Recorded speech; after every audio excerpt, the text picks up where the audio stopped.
Hello everyone who, let's see, I gotta get used to how the chat, top chat, live chat, all messages are visible. Hello and welcome to another Roach Crossing special live stream. I think it's been a month since the last live stream and a lot of things have changed. There's, I guess I'll wait just a little bit more for the big second reveal, I guess. A lot more color, as it tends to do throughout the season. The yard will have a lot of color from now until fall. And yeah, maybe I'll just procrastinate a little bit as we wait for a couple more people to join us. I think I just see a couple more people popping in. So, have been very fortunate. Kyle is pretty wet. What was I going to say? Last time we were still kind of struggling with water on and off. I can't remember if before the last time there was a big downpour or not. I would have mentioned it in the live stream. Actually, there's a bug. Please don't be a Japanese beetle. Please be something cool. No, it's a Japanese beetle. Okay, I'll just get a 86U real quick. But yeah, last time when we were out here, there was, I think we were still in the middle of like a drought, kind of, and we have been, the last 2-ish days have just been dunked on, which is great. A bunch of things flopped on my side yard and other places, but for the most part, a lot of stuff was very happy to get the water. And so things are looking very green, very perky, very happy. There's a bunch of insect life. You can probably hear some of the fall field crickets and Neonemobius and Alonemobius calling in the background. So yeah, so I guess without further ado, flip the camera around. There we are. So here's the big grand reveal for now, until we go and explore. Pots on the porch looking very happy. I don't know if the sunflowers were blooming last time that we did this. See if any little longhorn bees are on here right now. No, not at the moment, or at least not on the ones we can see. But right away, one of the reasons I put these sunflowers here is, one, I love sunflowers, and also I'm going to try and remember to keep in touch with the chat. Last time was a little overwhelming for the first time, but I think I can keep a better eye on things. But what happens here is the goldfinches come right up, and they don't even wait for these things to set. See, was it a honeybee, a longhorn bee? Looks like a little bumblebee. Cool. Probably Bombus, was it impatiens? Or not impatiens. What's the eastern bumblebee? I can't remember. Maybe it is impatiens. Anyways, someone will have to correct me on the Latin for that one. Eastern bumblebee. Lost someone in the mantis world this week. That's unfortunate. I haven't heard anything, but then again, I'm kind of out of a lot of the loops for stuff. Anyways, let me finish up the thought with the sunflowers here. So basically, this is a feral sunflower thing that's been, Joey Hirsch. Why does that name sound familiar? Oddly familiar. Well, unfortunate that they passed. Does anybody know what happened to them? I guess I'll pin a little thought bubble for the goldfinches here. What I was trying to say, or I'll fit it in between when Alex is filling us in on the loss of Joey Hirsch. But also, it's supposed to diabetic ketoacidosis. Huh. I've never heard of that. That's really unfortunate. Well, did I get mantids from that guy recently? The name sounds very familiar. I hope that's not the guy that I got mantids from recently. That'd be extremely unfortunate. It already is, but well, that's very unfortunate. I hope that condolences to his family and to anybody who was in contact with him before he passed. But that sounds like something very spontaneous and not very predictable. So, well, anyways, moving on from somber thoughts. What I was trying to say is I love sunflowers, and these annual sunflowers seed into the pot every year here, and I move some of them around, give them to people and stuff. And the goldfinches just love them so much that they don't even wait for them to fully set seed. When you have diabetic ketoacidosis, when you have too low sugar in your blood and your muscles break down, acidifying your blood, that's very unfortunate. That sounds extremely unpleasant. Exotic Wilderness says, hello Kyle, saw you at the July 9th Taylor Reptile Show. Oh yeah, I was beetle crossing that day. And yeah, Alex, if you're in Colorado, yeah, driving along the roads in Colorado last year in September, there was just miles and miles and miles of sunflowers and whatever else can compete with them there. But they, because of the deer here, and you know, it's not too moist for them, but because there's other things that compete better with our climate, they aren't as rampant as they are in their strictly natural range. But you know, a lot of things still love them. The sunflower longhorn bees use them here very extensively, along with all the native ones and whatnot, and obviously the goldfinches like them, and the bumblebees and everything else. So, but yeah, you can see the goldfinches just go at them, and they'll start tearing at them the second the seeds start developing. And unfortunately, they don't do enough damage to completely prevent seed from being set. So. Lizard beans, I wish I could have read that comment. Can I? Chat viewing, okay. Sorry, lizard beans, I couldn't see it, and I'm still getting used to trying to work the live stream thing off of my phone. Anyways, so yeah, annual sunflowers in the pot here. A couple of them seeded in off the porch, and I just said whatever, because I love them. And so there's a few more of them there, and those will probably bloom until frost. And then if we take a little peek over here, this bed didn't have pretty much any color in the back of it last time we were here. This is Prairie Ironweed. Oh, poor Victor. We'll see Victor in a little bit when we go out in the backyard. This is Prairie Ironweed, I'm pretty sure. Bernonia Fascicularis. Fascicularis. And it's shorter than Gigantea and Mazurka, and I fell in love with it because when are you going to start doing the live streams where you answer questions about cockroaches? That's every other live stream, so if you are more than welcome to join in on any live stream and ask whatever questions you have about pretty much anything. So, but this is plant centric. I figured I would show things off before I run off to Arizona, and then I'll be back on the regular content live stream schedule. And maybe we'll do a fall one where we come out here, because there's actually a lot of color out here in the fall too. I have a lot of asters, there's more goldenrod, some other cool things. So, but yeah, just join at any time, or you know, feel free to send me an email. I'm off of emails right now. Can't wait for my rhinos. Oh, lizard beans. Oh, well, okay, that's okay. Now putting a username to a regular name. Oh my gosh, Victor. Putting a name to a regular name. Good to see you. I'm glad you can make it to the live stream. So, anyways, plants. Do you ever find species of hello, Tennyson. I'm gonna try and say hello to as many people as I can. It's kind of hard to keep track. Yes, there are zealous out here, and there's another. I don't have wheel bugs. There are no Aurillus cristatus here. There's one or two species of zealous, and then the bee assassins. I can't remember what genus that is, but we found those sparingly out here. I actually haven't seen any zealous this year. I think it's been too hot and dry for them to do really well. Ciliopus, maybe, yeah. If that's I'm trying to remember. There's the really pretty one in Arizona. The one in Michigan is not quite as eye-catching as a lot of the southern species. But anyway, so in this bed, Bernonia Fascicularis.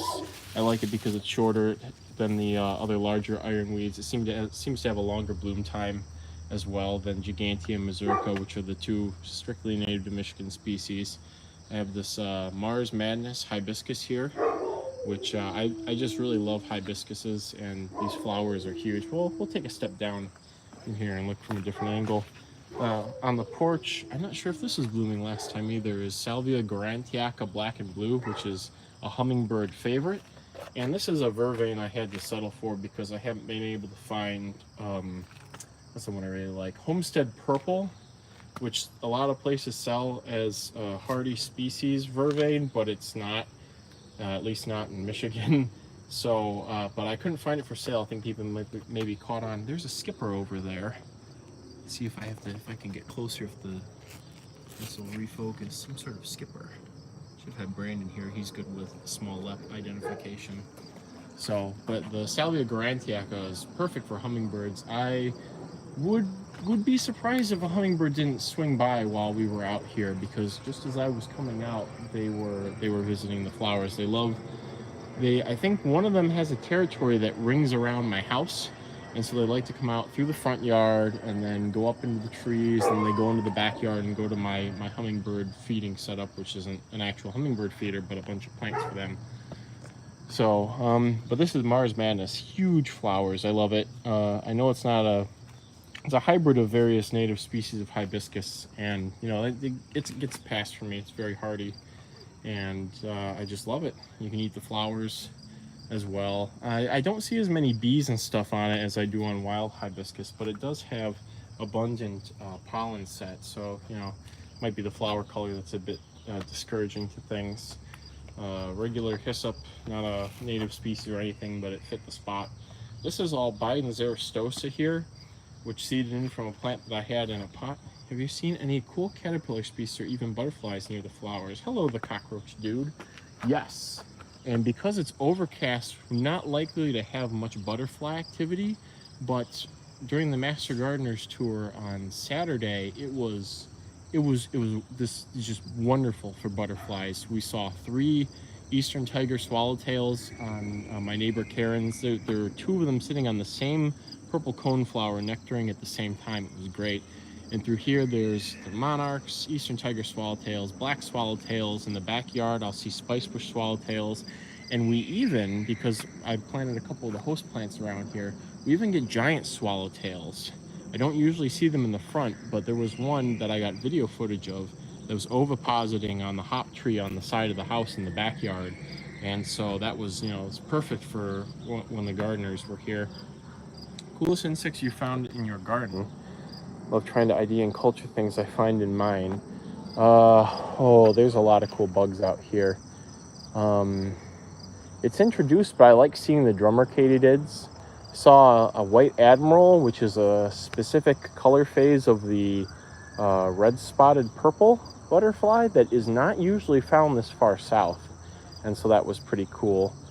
And tons of little leps, all kinds of stuff comes to the light. So check out this eryngium here that has, I think this is a gold digger wasp, I think was what it was called. So, and this is a bed that needs more direction. I had to go through and weed it, cut back some of the yarrow that was in here.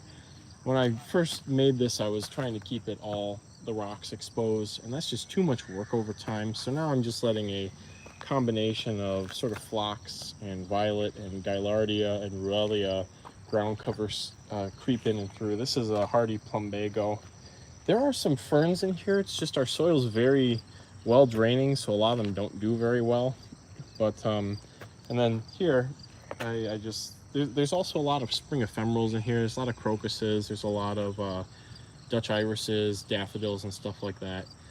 So I can't really disturb it too much is the other problem. But so here is where I cleared up a spot and threw a bunch of blanket flower seeds.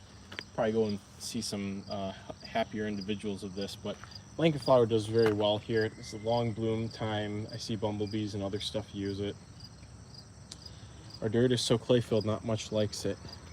Yeah, you know, clay's easy to work with, surprisingly. You can just basically go for wetland plants. There's a lot of options for clay. So, but yeah, this area is definitely not the strongest suit. This is a Rudbeckia fulgida that's supposed to be day-length neutral. I can't remember what it's called, but Goldsturm is the one they plant everywhere, like in the Walgreens parking lots and stuff. This little hymenopteron on there.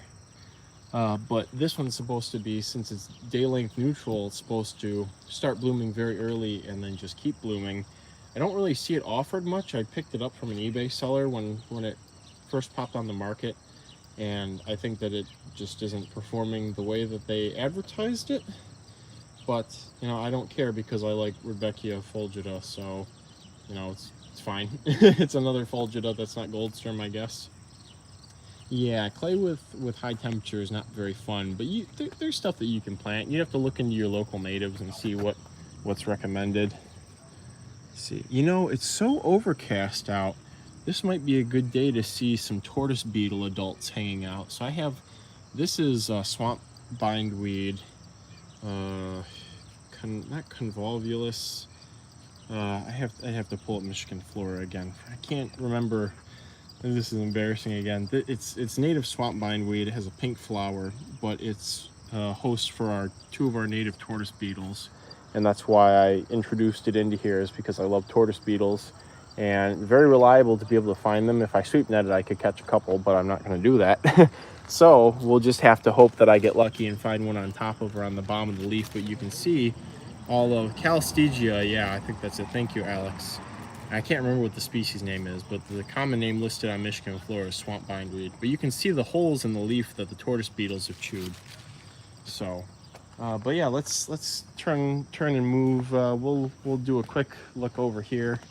Actually, we could go through the shade first, I guess. So, just a little bit of stuff over along the side here. You can see my annual sunflowers. A lot of them have flopped and broke their cages with all the rain that we've had. So I didn't really know what I wanted to do with this bed, so I decided I was going to do Indian steel switchgrass Panicum virgatum, and because it's very upright and I really like the look of it. And then I'm just going to do annual sunflowers in between it. The annual sunflowers are just so floppy, so I'm probably going to go with something more upright, or I might put some prairie dock in between the switchgrass just to give this bed some direction when I eventually sell the house, and it has some more ornamental things. It's a nice little pathway. This is a mimosa, actually. There's one little flower still blooming up there. I think I just saw the tail end of somebody's comment. If you are ducking out, thank you for joining. And again, I'll be doing this again. You can always watch the dead stream as well. So my fence into the backyard will go through the garage, because that's to keep Victor in while I'm not here. So turning here, this is my neighbor's house, but he just sort of said, you can do it whatever you want here. So I threw some extra plants that I had. There's a prairie dock right there, speaking of the devil, some ironweed and stuff. It's a difficult spot with the grape growing and what. Soil's pretty good though. But purple giant Gasticky scrofulariifolia. Yellow giant hyssop, I think, Agastache nepetoides, and this one does very well in my backyard. We'll see a lot of that later when we head back there. And just some other stuff, some Eutropium canadense, Canada wood germander. This is a native bromus, not ciliatus. I think it's called like woodland calmii, maybe, bromus calm. And this is a raised bed that I made because I had all this space alongside the driveway and it just annoyed me. So I threw some miscellaneous stuff in here, getting some fall crops ready.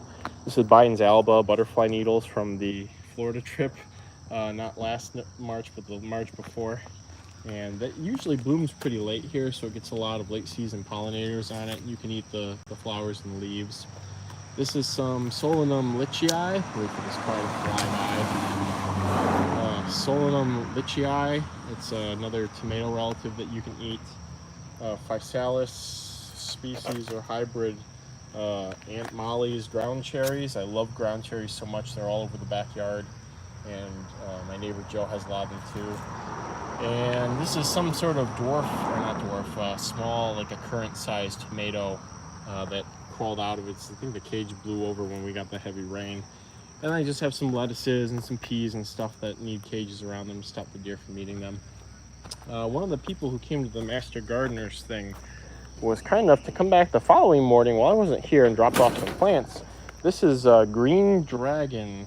It's one of the Erosema species, and in Michigan it's a species of not of special concern. It's like of highly conserved natural areas where this is found. And so I have a few of them in the back, but it's nice because they had a bunch of babies pop up, and so they're sharing, as plant people often do. So just another little side look here. I have a couple of balloon flowers. I like them. I like that I can get them pink, white, and purple. And this spot is going to have a bunch of seedlings pop up of probably North American genotype self-heal Prunella vulgaris, and maybe some show evening primroses and some other random stuff.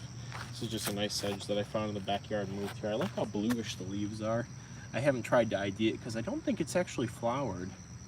So, well, it might be right there. So maybe I can go back and key this out and see what it is. It's a very aesthetic sedge. So, some sort of weedy little chamomile I dug up from somewhere. It seems to keep a very low height.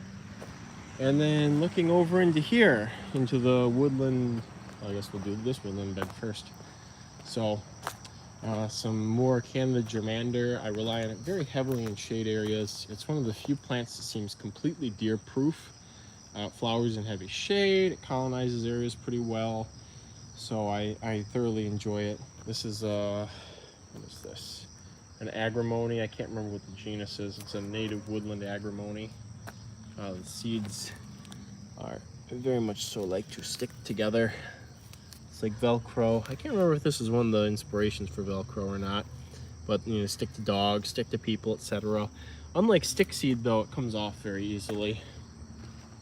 This is big leaf aster, Eurybia macrophylla, another one that does pretty well in this shade.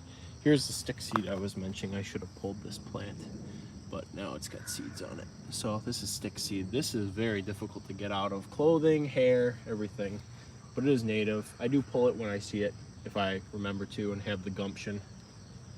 Bottlebrush grass. I really love bottlebrush grass. I'm gonna throw a bunch of these seeds in the yard and it will actually germinate in the fall. And so I'll get some little grassy patches going, some spots. More of the Gasticky scrophulariifolia over here. And white snakeroot, which some plants have started to bloom, some plants haven't. Usually more of a September bloomer, but you can see it blooming all the way into October. And this is more of a spring ephemeral bed, so there's things like Virginia bluebells that went dormant long ago right here. All these germanders. But there is some good fall color in here too. This is a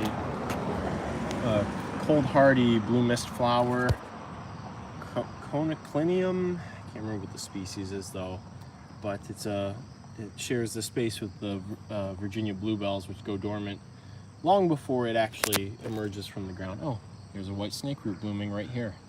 And a little later in the year, this one's a very early individual for some reason, but a bit later in the year it'll have a lot of pollinators on it. Seems like a very popular plant for them. And then moving down over to here really quick, we have hoary skullcap, which may have been blooming before, I can't really remember. Very popular with the bumblebees, great for color in the shade. It's coming to the end of its bloom, but it's very long blooming, very full blooming as well. And another plant that I would list as perhaps deer proof. I'm not exactly sure why though. And as soon as that finishes blooming, in my little thyme garden here, which there's a line of plants that start blooming, very early bloom, but basically there's an overlap of all their bloom times, so that it's kind of like my little way of gauging the season changes. Starts with the hepatica, the woodland phlox, the Blephila ciliata, hairy or downy wood mint, goes to the skull-capped. Then the anise-scented goldenrod. It's not a very common species of goldenrod, but a nursery nearby actually had it available. Anise-scented goldenrod, and then we wrap up with the latest bloomer, the blue wood aster, Symphyotrichum. I feel so rusty. Not Ulantiginense. I have to look it up. Blue wood aster though. So, and then you step back and you kind of look at things. There's a good amount of color that's sort of popped up in here, and I don't water anything out here too, so this all takes care of itself. Closed up for the day here. This is actually a threatened species of lettuce in Michigan. This is Lactuca floridana, blue Florida lettuce, blue wood lettuce. It has these nice little blue flowers that are bloom pretty high off the ground. And deer really like it, but the deer haven't been coming through here lately. And some people might be wondering about these big puffy pink things with all the bees on them. Is Eutropium Purpurium, sweet Joe Pye weed or purple stem Joe Pye weed. Great for shade or part shade. It'll even take full sun. Very adaptable plant. Great wildlife value, especially for pollinators. And yeah, it's a great plant. And then this area has a lot of mint and other stuff that Canada wild mint that just sort of fills the space in between the spring ephemerals and stuff that we had planted. So, and that's sort of the shade garden area, or at least this one. And then sort of moving over into the one over here. I think I touched on some of these things before, so I'm going to try and go to some things that weren't really popping off. I had mentioned this is a species of bone set that's threatened or special concern in Michigan from dry oak forests.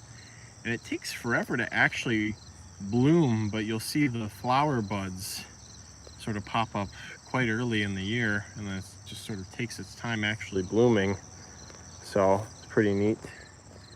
More white snake root. This one's very tall and very happy here. Some butterfly weed that's very late to bloom actually, and this was still in bloom last Saturday, so it wrapped up really quickly. Very surprising. Common bone set, Eutropium Purpurium, I think. Variegated obedient plant, which will be blooming later, perhaps for our fall expedition here. Physostegia virginiana. Really like the variegation on it. The flowers are very pretty. And this is a species of ironweed that I'd collected in Indiana that I haven't really identified, but the flowers are just such a rich, striking shade of purple that I wanted to collect it and cultivate it, and thus it sits here in the more formal garden area. So moving over into here, the early goldenrod is starting to bloom, and you are so late. This is a native species of Desmodium that is a woodland species, but it does very well in the sun conditions here, surprisingly. And it's not showy tick seed. I think not tick seed. Anyways, it's not Desmodium, that species of Desmodium. It's a different one, and it's so late to bloom. This is what the blooms look like, but the whole plant will be covered in those. It's very beautiful, very underrated plant. Not really utilized. I mean, I collected the original seeds for this myself a while ago, and so, but so late at this time of year last year, it was in full bloom. So it's just, everything's been screwy because of how cold it's been, or how long it stayed cold for in the spring. And actually, I had pointed out on Saturday to the gardeners that if you look at the calendar date, it had been 3 months since we had last had snow on the ground. So 3 months before that date, roughly, we had snow on the ground, and we likely would not have snow on the ground until 3.5 months later. So in like late October, mid-November. So there was less time between us and the last time there was snow than there is between us and the next time that we'd have snow. So it's kind of weird to think about. The things are just really, you know, there's an interesting perspective. So this is early goldenrod. It's not really putting on as big of a show as it has traditionally. Doing a lot of vegetative growth, duking it out with, I think this is roughly goldenrod. Now you're depressing me. Sorry, Alex. But I mean, that's good, because that means we still have a long season until there's snow, at least here in Michigan.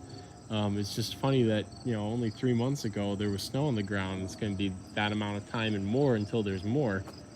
So, but yeah, there's a couple other goldenrod species in here. I think next year, if I'm still here, I'm going to do some management of them. I might just go down and cut all the goldenrods to the ground in May to sort of give some other stuff a chance to pop in. Some disturbance is good, especially in an established bed like this.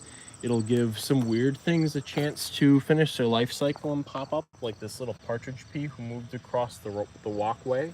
So if I cut some things down in here, it'll shake it up for a little bit and give some other things an opportunity. Very floppy inland sea oats over here. This Bernonia gigantea is now starting to bloom. I think there's a bumblebee shoving his face into there. So, you know, I do like my big, tall, monstrous plants, but I don't know, this one just doesn't really do it for me like the Fascicularis does for some reason. And this is definitely new. So last time this was not blooming. This is Eutropium Fistulosum, giant bugleweed or hollow stem Joe Pye weed. It's more common further south. It's if the soil were richer and there was more water here, it could be another 4 feet high and even more robust. But I really love this plant. In this spot, I tried for years to grow trees, but protecting them and watering them and the deer munching them to the ground just was not in the cards. And so put this thing here, and it's been doing amazing ever since. It's very popular with the bees. A lot of the Joe Pies are very popular with them. Not so much with butterflies, at least in my area, I've found. So, and my strawberry cover is rebounding with all the rain that we've gotten. This volunteer swamp milkweed has been, this is why you need a fake to scare the deer away. Well, I have a fake wolf, basically, but the deer haven't been coming through here this year. But, you know, the problem with woody things is all the herbaceous stuff will die to the ground in the winter, and then it's, you know, it's safe and sound. But woody things, you know, they still have their woody bits above the ground, and so those have to be deer proof or they'll get eaten back in the winter. Like I have a chokecherry in a cage over there that would just be obliterated if it wasn't caged up. So but yeah, so this is strawberry ground cover is coming back. There's some native weedy spurges and stuff I just sort of let grow. They're not gonna do anything long term in here. So willow doesn't really do well here because of the well draining soil. I guess some of the prairie willow and whatnot might, but again, I'm not sure exactly how much longer I'm going to be here, so I'm just trying to get things nice and tidied up before I eventually put the house up for sale. So, but once I move out, I'll have a lot of room for more projects and whatnot. I have a greenhouse and whatnot. So, look, there's a little, this is the Ailanthus webworm moth. Feeds on the introduced tree of heaven.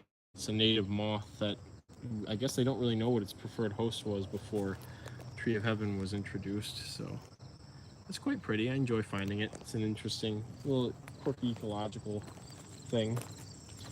And so now over on to this area, which is my favorite, and I hope that my future place can have a lot more of this. So we have some blue vervain here, Verbena hastata, very popular with the bumblebees. Partridge pea, just you can see it just going wild over there, just a blob of yellow. This isn't the best time of year not best time of year. This isn't the best time of day for bumblebees because partridge pea seems to put out a lot of its nectar early. So if I come out here in the morning, there will be so many bumblebees buzz pollinating that partridge pea that you can just stand here and hear the buzzing. Like it's insane just how many there are. A couple of fall things that are getting ready. The showy goldenrod here, Solidago Speciosa, a wonderful plant. I just love Speciosa so much. There's some Liatris, I think it's Aspera. There might be 2 species of Liatris in here actually. Rugosa and Aspera. And so that's great for late summer, early fall pollinators, like migrating monarchs. The Pycnanthemum tenuifolium is going out of bloom. This looks like a little blue stem that snuck in here actually, this grass, surprisingly. This is an upland species of Rudbeckia. It's also extremely late this year and starting to flower.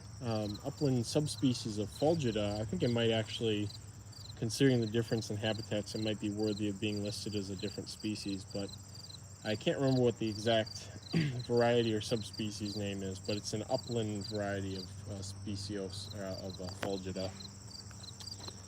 Some Pycnanthemum going out of bloom. The Calaroes are closing up for the night, all the little wine cups. And there are quite a few, again, I mentioned this will be the main appeal in the fall. There's a lot of asters in here that you just don't really notice until they bloom. Like this whole section here is a combination of various weedy asters that were already here, that moved in, that I transplanted from places, and Symphyotrichum, is it odorata? the odorous aromatic aster, and so that's also mixed in here, and that will give just a blob of color. And I just love coming out here in October and seeing bumblebees everywhere. It's you know, you get a cool October. Why is there ash falling? Someone must be having a big bonfire or something, because there's like ash. That's not my house or something. Anyways, so but I just love it, you know, a late season, coming out here in the late season, seeing bumblebees and, you know, late flying butterflies like red admirals everywhere. It's just nothing really beats it. You know, there's another thing of ash falling. Hopefully somebody's having a fire, and it's not a sign of something else. So I redid the pond, a little mini pond here, and real quick while we're at it, this is we have 3 native Joe Pies in Michigan. Fistulosum, which is the big boy over there, Purpurium, which is the ones in the shade over there, and then we have Maculatum, which is a wetland obligate species, but the soil's pretty good over here, and so it sort of hangs on and does all right. So this was, I think I put this here because I had an extra plant after working with Drew one day, or there was a weed on the side of a driveway, and so I just yoinked it and slapped it here, and it's like, okay, I'm fine, so I'm not gonna argue with it. So in here, oh my, so you would look at a stagnant body of water like this in Michigan and cry mosquitoes. Are those springtails on the surface? Are they? Those little red, they are. Those little let's see if I can get them in focus. Maybe. They don't look as they're definitively like a light cherry color in person, but those little things on the surface are reddish springtails, which is interesting. And they'll probably be here today, gone tomorrow. Maybe I'll try and collect some later today. But yeah, just another one of the fun things that I can just find out in my front yard. So I redid this, put a liner in. This is dwarf horsetail. I can't remember, equisetum something, and some moss. That will eventually take over that whole pot. This is some sort of native Persicaria. I think it's one of the late blooming ones that's a very large, pretty fruiting body. So, you know, all the power to you. Is this Monarda Didima gonna flower? That thing's gonna be so our season. So, but yeah, so a little stagnant body of water. You would think mosquito central, but every small stagnant body of water on my property gets both dunks as well as a population of mosquito fish. And so the little ripples that I was seeing, which my brain for a second thought were mosquito larvae, are actually little baby mosquito fish. You can see the little group of them over there, actually. So the implications of putting them in larger bodies of water, you know, ecologically, in Michigan they die out over the winter in a small body of water and all this other stuff. So I don't really feel guilty putting them into anything. They're very useful, and they actively discourage the mosquitoes from laying eggs and sort of keep them away. So it's like, okay, win-win, you know. And then I collect them and have a little quirky aquarium fish over the winter. Let's head on into let's go into the cut here. Got this sunflower that's starting to bloom again. I can't remember what perennial helianthus species is. Yeah, maybe if they have a choice to eat other stuff, but their presence and smell discourages mosquitoes from laying eggs in the water, so I've never had an issue with it. Anytime I have a body of water that I put the mosquito fish into, they always keep all the mosquitoes out of it. And this is actually a small variety of Ostrich Fern, and it did not like the drought we had. It usually looks pretty crappy by August anyways. So, but it's extra crappy this year with the dryness. But it looks very nice during the springtime, so that's why it's there. I do enjoy my ferns. So walking through the aromatic aster fields, common cinquefoil, strawberry, Fragaria virginiana, getting over to these purple coneflowers, which I'll be throwing some seeds of into that clear area. Oh, you'd like some fertile fronds, Alex? Yeah, certainly. I think there were a couple on them last year, so there should be some on them this year. Give me holding the camera down at the least pretty area like a dummy. So yeah, so I hope these purple coneflowers seed into here. There's the hoary skullcap. more of the bone set. So it's, you know, it's a good amount of color popping through here, and then this will have more color since I've been coppicing these dogwoods. The deer come and eat them. You know, not to get too close because of the sprinkler system that I had activated over here, which is nice. But at this time of year, it really doesn't matter if they come through and graze. A lot of things are at their sort of peak unpalatability, so really the deer just come and browse on the dogwoods, which is fine. They're not going to eat that spurge. This is, speaking of which, these really popped in here once we got the rain and I cleared out the dogwoods. Spurges are what genus? Euphorbia marginata, snow on the mountain. So it's native a little west and south of Michigan. I count it because it's not very invasive in my setup here. It just sort of pops in places. In fact, last year, a lot of the core of this had more of that spurge in it. This year, with all the other stuff grown in, not so much. There's some Pearly Everlasting over there, some World Milkweed, Asclepias verticillata, Solanum carolinense, horse nettle here. Is I learned when I was working in the natural area at U of M Dearborn, the environmental study area at U of M Dearborn, there was a patch of this that popped up in their rain garden, and the head naturalist, land resources management person, Rick Simic, you know, he had read that it's native south of Michigan, and so he didn't remove it or anything like that. And I was, you know, during some of my time there on weekends and stuff, I would go and look for bugs, and I had the opportunity to do some sweep netting a couple times and blah, blah, blah. Oh, pinning that. Melanopus femorubrum sitting right there. It's actually been kind of a poor year for grasshoppers. I may mention that before, or maybe just now we're getting into their peak season, because usually there's a bunch of Melanopus through here, like tons of differentials. But anyways, so sweep netting the Carolina horse nettle and, you know, doing just one sweep net on one or two small plants of it out in the rain garden, and it just was just alive with all kinds of native bugs, the buffalo tree hoppers, bumblebees, all kinds of aphids and stuff like that.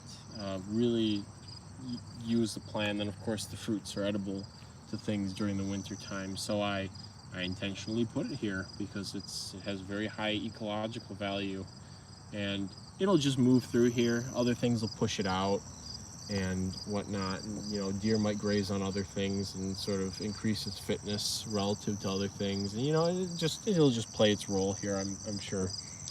Nice low angle here. You can see this, some sort of seed cultivar of this purple coneflower, echinacea. Sullivant's milkweed right there. Hasn't really been touched by anything. I would have thought there'd be monarchs and stuff on it, but it hasn't really been touched. Partridge pea, and then through, working its way through here, is a ton of nodding wild onion. And it's a carpet of it through a lot of these places. You don't really see it unless you really look for it. And so just a little bit of pop of color in through here. Very tenacious, deer resistant, edible to humans, bee favorite flower, you know, just a lot of uses for it. And then you can see here this Monarda punctata, which is just clinging to life now that it's being outcompeted by partridge pea, and the prairie sage is probably somewhere in through here. So no passion flower flowers, darn.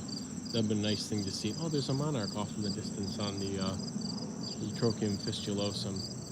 Well, now I look like a dummy for saying there weren't really any butterflies on it. So maybe we'll go over there and catch up to it or not. So yeah, switchgrass, cultivar, no, this is just straight species switchgrass. Kankakee mallow here, which the deer like to hit, and I actually left the stick seed so that when they go to stick their fat faces here, they get covered in stick seed. But you can see that only worked so well because they did graze it a little bit. But, you know, one day when I move out, I'll have some nice big Kankakee mallow plants they won't be able to destroy, so. Yeah, and the pasture thistle, there goes a monarch. The pasture thistle is still yet to bloom.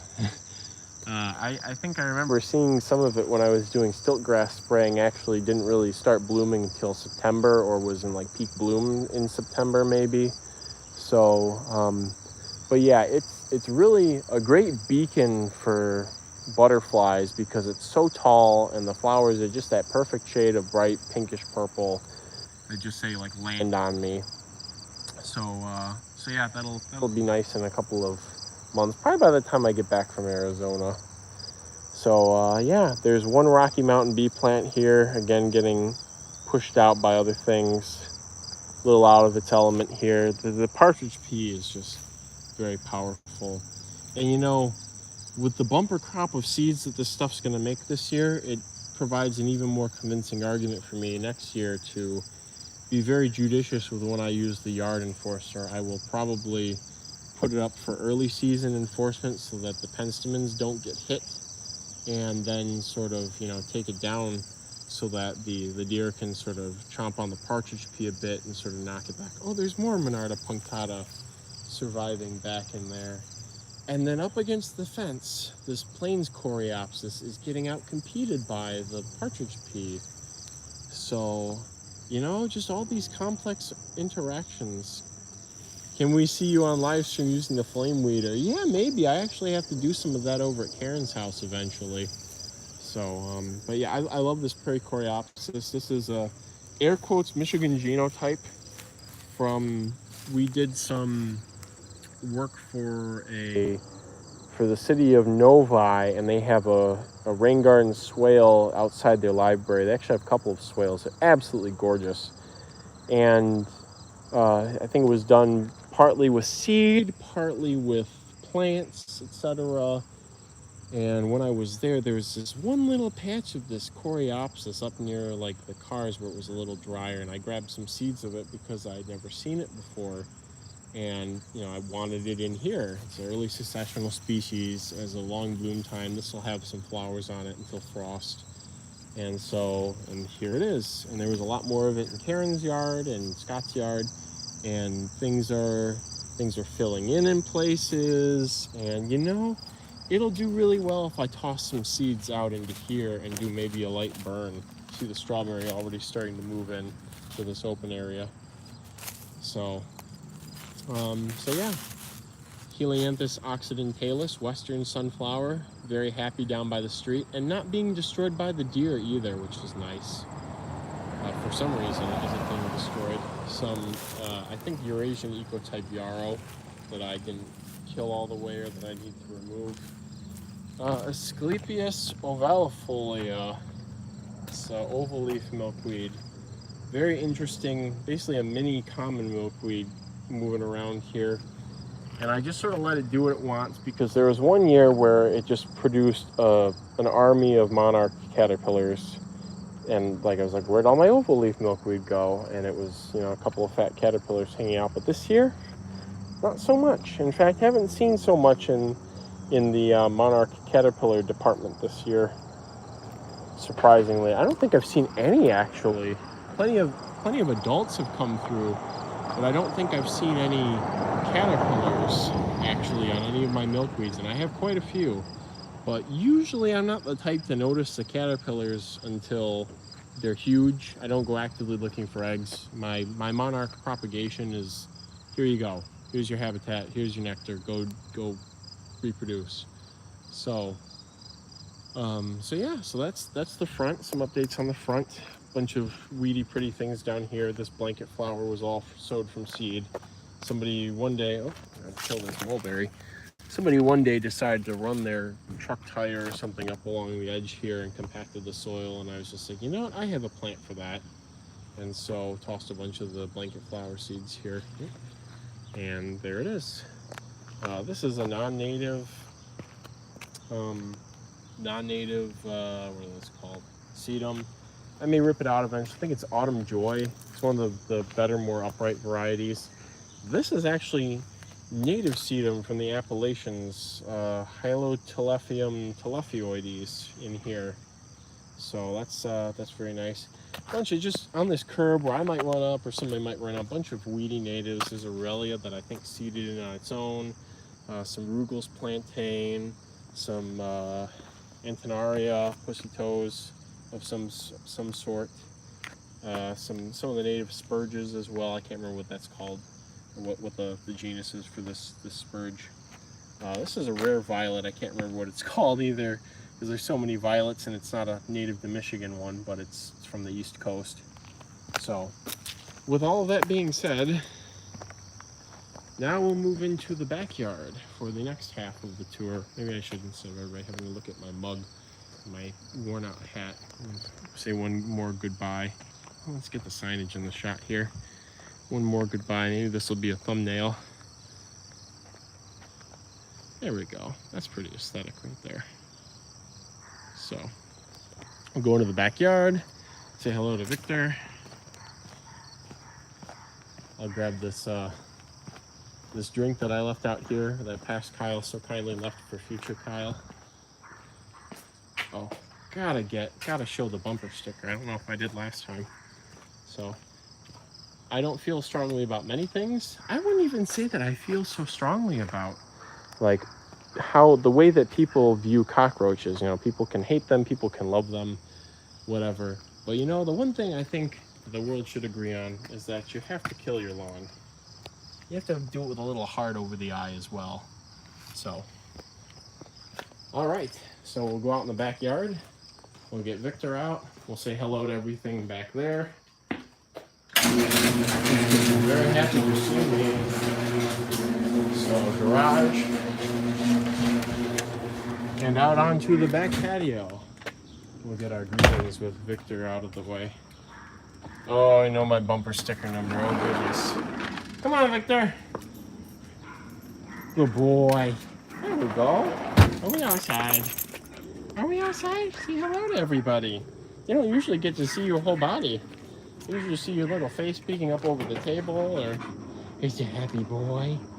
He's a happy boy. Yes, he's a good boy. Oh, he's a goober. He's a big goober. Oh, there's the butt with a small dingleberry. So anyways, at a glance, here's the yard, back patio, a little ornamental bed off the patio. You think you would ever do a bud room tour and in-depth looks into certain enclosures / species care? Yes, it's all in the pipeline. But the basement right now, with me getting ready to leave, needs some cleaning. It's actually quite tidy, but I have very high standards, and so I would like things to be absolutely perfect before I do a tour down there. So it'll likely be after Arizona. So, but this I all tidied up for the master gardeners and whatnot. So it's in peak presentability. So,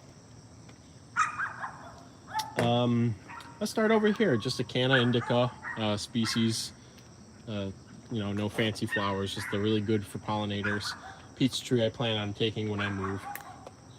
Some hog peanut I just have grown there. This is a, what am I drinking? It's AHA, just a sparkling water thing, lime and watermelon. This is not a paid sponsorship or promotion.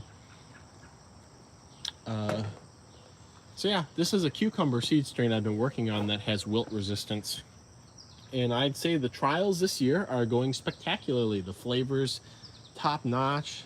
It's doing very well without, I do supplementally water vegetables and things that I eat because it makes sense to me to do that. So it does get water, but I try not to go overboard with it. You know, if I miss a day watering, that's fine. So yeah, I've been getting good yields off of this. The cucumbers are delicious, and so, you know, good wilt-resistant lime might have some value to some other people. Here we have a very special swamp milkweed. This is Asclepias incarnata speciosa, showy swamp milkweed. It seems to have a longer bloom time than just the I guess the nominate subspecies. It's more of a southern subspecies as well. Longer bloom time. Seems like more flowers too. Doesn't seem as popular with pollinators. I mean, there's still plenty of stuff on it when it's, you know, in peak bloom mode. But monarchs did eat a good portion of it to the ground last fall, so I'm really hoping that repeats. Do a quick peek into the vegetable garden here. My zucchinis, which are out of control, and they don't do well here because, well, let's just take a step in. Zucchini does not do well in my yard, and Victor is not allowed in here because he likes to dig. Yes, he does. We'll see one of his digging holes in the path after I just finished filling up one of his digging holes, because he's a digger. Yes, he is. So, find an easy way to put this there. Okay, so some white currant tomatoes, which some people think taste like poison, and actually were the tomato that got me into liking tomatoes. I have actually historically not a big fan of tomatoes, and then gave these a try, and for some reason they were very tasty to me. So I'll keep eating them, but they seed in abundantly, and the flavor is good enough. Some cannas, one of the few root crop, more canna indica. One of the few root crops that does really well for me here with my light and water conditions in these pots. How would you know what poison tastes like? That's a good question. Basil, sweet basil, Siamese basil, some sort of weird basil that wasn't labeled correctly, so I bought it. Some King Tut's blue peas. I just sort of keep those going for the meme, so I always have the seeds and I like the flower color. Aurelia racemosa. Spikenard, which I get a good berry harvest off of. I have found that the berries are edible. They are not at least acutely toxic, and they're very tasty. They taste like root beer, so maybe that opinion will start to become, or that maybe that mindset will become more prominent over the years, because it is also a great plant for shade. Even though this area gets the most sun in the backyard, it's still quite shady here. So sweet potatoes, I use the leaves for tortoise beetles, and I'll see if I'll actually get any tubers this year. Some weedy violets for leaves, for greens, Egyptian walking onions, banana mint, more feral currant tomatoes, other tomato vines crawling up the fence there, chocolate cherries, scarlet runner beans, which I love. You eat the flowers, you can eat the unripened fruits, you can eat the seeds too if they're cooked, I guess, like as you would normally prepare other types of beans. And Victor is digging a hole. Sweet. So we'll get to see that too. So yeah, so those are up there.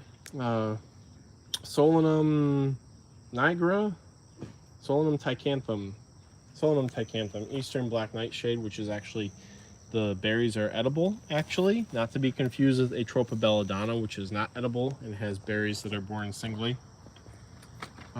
The other part of Ornithera biennis, but they taste like chapstick. You know, we were snacking on some Ornithera biennis flowers last night, and they didn't taste like chapstick, but we also did just get bombarded with rain, so a lot of things are probably at very peak palatability. If I can ever get this freaking garden gate back on. There we go. Victor is going to town. More of my annual sunflowers. Zinnia Solar Flare, I think. More popular in my observations than this wild species zinnias with butterflies and hummingbirds, actually. This hibiscus is going out of bloom, or at least it's stopping one series of blooms. Oh boy, you are digging the hole again, aren't you? Great. Another thing to deal with. This is Blue Brulee, I think. This is one of those new hardy series of hibiscuses. Supposed to be blue. And you know, on an overcast day like this, it definitely looks more blue than purple, but on a sunnier day, it's definitely more of a purple color. So, yeah, a lot of neat hardy hibiscuses. Helianthus maximiliani. This is it's that little sunflower true fruit fly that creates galls on the stems of these. Oh boy. You see my nice freshly mulched paths, and then my dog, which says, nope, I want to dig holes. So, looking over here, let's go through this semi-quickly. Oh my god, Victor. Some Streptocarpus, Agastache. This is sort of my hummingbird feeder here. What is this? Mexican flame vine. They really love this. The hummingbirds are actually so lazy, especially when the flowers are just off of the little trellis here, that they'll perch and drink from the flowers instead of hovering, which I think is hilarious. Some peppers. Well, that one's probably gonna be ripe while I'm in Arizona. More lychee tomatoes. Madagascar thorn tomato, which is not edible. Edible passion flower vine. Well, I guess they're all kind of technically edible. But this is the non-cold hardy purple possum. Victor, I am going to kill you. More ground cherries out here. This is actually Devil's Claw from the Arizona trip last year from a seed that germinated. And so I'm growing it to try and pickle these and get some seed stock going.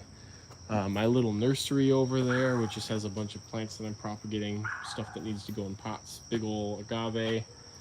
These have some rare live berries, and well, this one's got mosquito fish and some lotus cuttings and whatnot. This has American Phragmites I need to pot up, but Xenotoca Jamaicensis and Amica splendens live bearers. My breeding stock are in here for the summer, and then they'll go downstairs in the fish room. Mexican peacock vine. Gosh, I just don't know what he wants there. Before, the last hole was like right here, and now he wants to dig a hole over here. Come on, Victor. Come on. Let's go do something else. This is the pond here. I'm going to stand in your hole. That's what I'm going to do. I'm going to stand here. This is the pond, which has a lot of bidens and asters, which are very late blooming, so it looks quite weedy right now. Big ol' Rudbeckia triloba. I love my Rudbeckias a lot. It's probably my favorite plant genus, or at least native plant genus. Some early goldenrod that's late to bloom. Big ol', very foot traffic friendly planting here. No, you don't get to dig there. No, you don't get to dig there. No. You Fresno hound. Yes. Oh, little Fresno hound. So yeah, this is the pond with the Rudbeckia triloba. There's a bunch of other stuff back there, like some native loose stripes, a bunch of sedges, rice cutgrass, some Impatiens capensis. Come on, not in the main trail. Come on, Victor. Come on. You guys can all see how stubborn gompers are. Come on. Good boy. Good boy. Here's the brain change. And he goes right back to it. No! This would be fine if I didn't just cover up a hole that was... You put floating plants in your pond. This would be fine if I didn't just cover up a hole here. You know, I'm going to get a leash and you're going to come with me. Oh, I can't resist that face. Come on, you're gonna come with me until he wants to play so bad. Oh, poor baby. You guys zoomies? You guys can all see how fast gompers can go. And he's gonna go right by here. And right over there. And right back this way. And back into the hole. If I don't stop you from digging this hole, it's gonna be 4 feet deep by the end of today. I guess I can always bury it, fill it back in. Because I'm going to miss you when I'm in Arizona. Anyways, so pond, floating plants. Things like water lilies and lotus don't do well here because of the lack of sun. Just watching to see how much dirt he's going to throw in what direction. What could you possibly be smelling there? Other than anything that I buried, but... Alright, come here. Yeah, you know you're being a little butt, don't you? Here. No. There we go. Until you calm down. There you go. There's your good boy. Did you just want some attention? Did you just want some attention? What you burying? Well, when I cut plants from the path sides, I just bury them in the path, just because less work for me and having to move stuff to the compost. Oh, there you go. Did you want some of this? Well, for all the Victor fans out there, this is... What are you doing? What do you want? Here's your close-up with this feral creature. This lovable feral creature. How slobbery he is. He's very slobbery. So, we get a nice ground view of the pond now. Again, the Impatiens capensis. Please don't dig a hole there. Please don't do that. I would appreciate that. He's like, Dad, what do you expect me to do? You're taking so long over here. Shiny leaf spirea over there. Appalachian native species of spirea in that big cloth pot. Bunch of other stuff. Some turtle heads, some violets, another Rudbeckia. No, you may not dig there either. Why don't you want to dig in the back of the property where you have free reign? It's like, yeah, it's not fun then. Needs Azolla.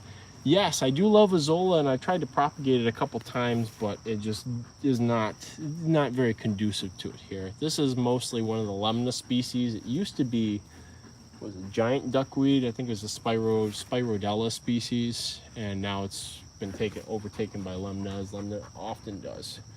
All right, come on, Victor. Let's go this way. Come on. Come on. Good boy. All right, now you can dig wherever you want. I don't care. So, looking back towards there, you see the pond. This is my experimental Sunchoke Patch here. It has 4 different varieties of Helianthus tuberosus, including a locally native one that I'm trying that seems to have very large carrot-like roots, which would be very useful, very easy to clean. So that's what's in here. And I went hardcore with fencing it off because this was actually before I'd fenced the yard off for Victor and for deer. So it was still, I still need good fortifications. Now I don't have to fortify things as much, which is why this fence actually allows my chickens and stuff to go underneath it and into the plantings. There it goes. So Ornate Box Turtle in here. Here's the guinea pig production facility for anybody who was asking about that. So this is my outdoor enclosures for them. My guinea pig stock is over here. Friend Brandon's is over here, and then a couple of spare males and whatnot are here. And they do very well. I put them out depending on how warm it is in April, but usually in April, and just they do fine. They're actually quite they're more tolerant of heat than they are of cold actually, but they are quite cold tolerant. And you know, from having a couple of other people, like when the Master Gardeners were here and whatnot, having a couple of other people sort of like not freaking out, but be like, you can keep them outside? Like, people don't realize that guinea pigs were first and foremost livestock, the meat animals, and in some ways they're a lot better than rabbits actually for that. Yes, the guinea pigs. They were first domesticated as meat. Good boy, Victor. Good boy. He's sniffing. Okay, yeah, you can dig there. Good boy. So I would like to up the size. I'd like to sort of standardize the color that I have on mine and produce an actual, you know, like a livestock breed of them eventually. So that's one of the long-term plans. But yeah, the traditional name for guinea pigs, I think it's an onomatopoeia, is cooey, because the noise they make is like cooey. Usually if I make kissy face noises, they'll respond with weaking, but I know they're all too well fed. So, and Victor's over there digging another hole. Oh, beautiful sunset. This is my bun park, which is where the buns get out of their hutches and get some exercise. This is Orton. He is one of my recently acquired Flemish giants for outbreeding. New stud for the future. I think he was born in February, so he's quite large actually. So yeah, this is Orton, and this is the bun park.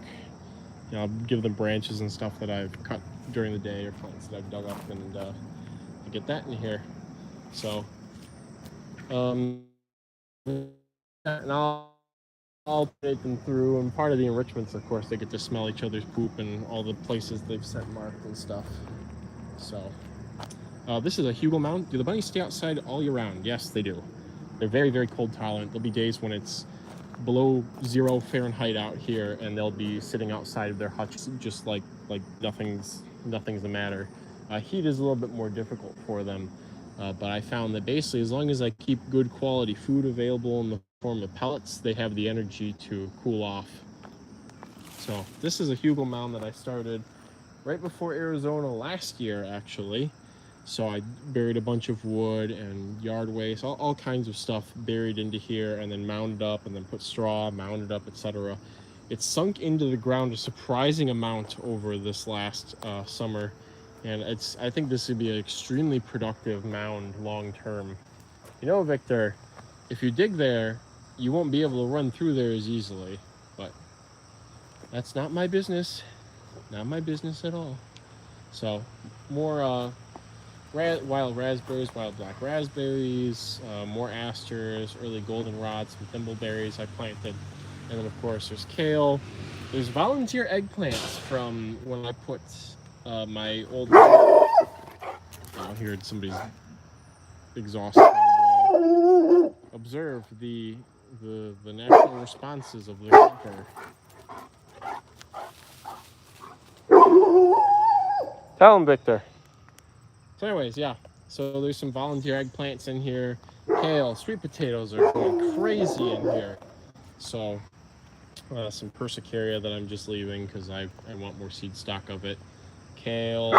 I had more lettuce in here. I'm letting this lettuce grow to seed so I can get seeds. Oh, and what do you know? An eastern tiger swallowtail, perhaps ovipositing on the wild black cherry. So lots and lots and lots and lots of nature in my yard. Not so much in other people's yards except for when... There we go. I think we reconnected. More of the sweet joy. More of this triloba moving in here. I think this is Helianthus tremosa. I think this is one that I found doing a job when I was working with Drew creating sustainable landscapes, and it's probably gonna, it's gonna spread through here, which is fine. Some pokeweed I let grow in for the birds, and off in the distance you can see a Rudbeckia laciniata. Is that it? Yeah, laciniata, the cutleaf coneflower. Bunch of cup plants, Silphium perfoliatum. There's the hop tree the giant swallowtail was ovipositing on. And then up along the fence, you might be able to catch a glimpse of one of them. Yeah, right between those pokeweed leaves. Let me see if I can zoom in. Yeah, so there's some of the species Tithonia rotundiflora, Mexican torch. I really love that. It's great for monarchs and for hummingbirds.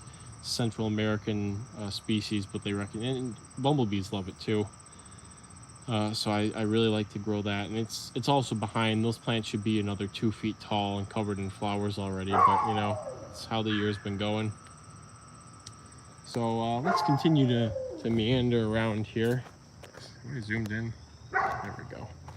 So wingstem, more sweet Joe pie. I'm gonna probably throw some American bellflower and butterbrush grass seeds in here. Those are just some miscellaneous weedy things that came in with the compost from my pile. Some slips that I started here. They grow really bunny poop. And here we have one of my Angora rabbits, Miss Puff. She's very sweet. And then this is Prince Fluff here, who is not quite as sweet, but those will be paired up this fall, and we pair up quite a few bunnies this fall actually when I get back. Here we have Alternifolia, I think maybe, and Verbicina is the genus. Some bladder nuts to shield the site of my compost heap there. Some white grass and some sort of random woodland aster for that area over there. A lot of this I'm just going to throw some seeds into, some geraniums and bottlebush grass there. These are the Florida Keys chickens. You guys come over here and be nice. Yeah, so these guys are pretty much feral chickens. These are captive hatched ones that I picked up when I went to Tennessee. And so, growing out their feathers again and whatnot. Yeah, so I'm excited to work with these because I like them to be free-ranging chickens when I move. That's the main goal with them. And maybe if Victor goes around the other side, they'll panic and come over here. They'll come to me for food and for water, but they have that, so they're not really motivated to do that right now. But I'm excited to maybe work the genes into other projects as well. So yes, I do have chickens. Those are not my main chickens, though.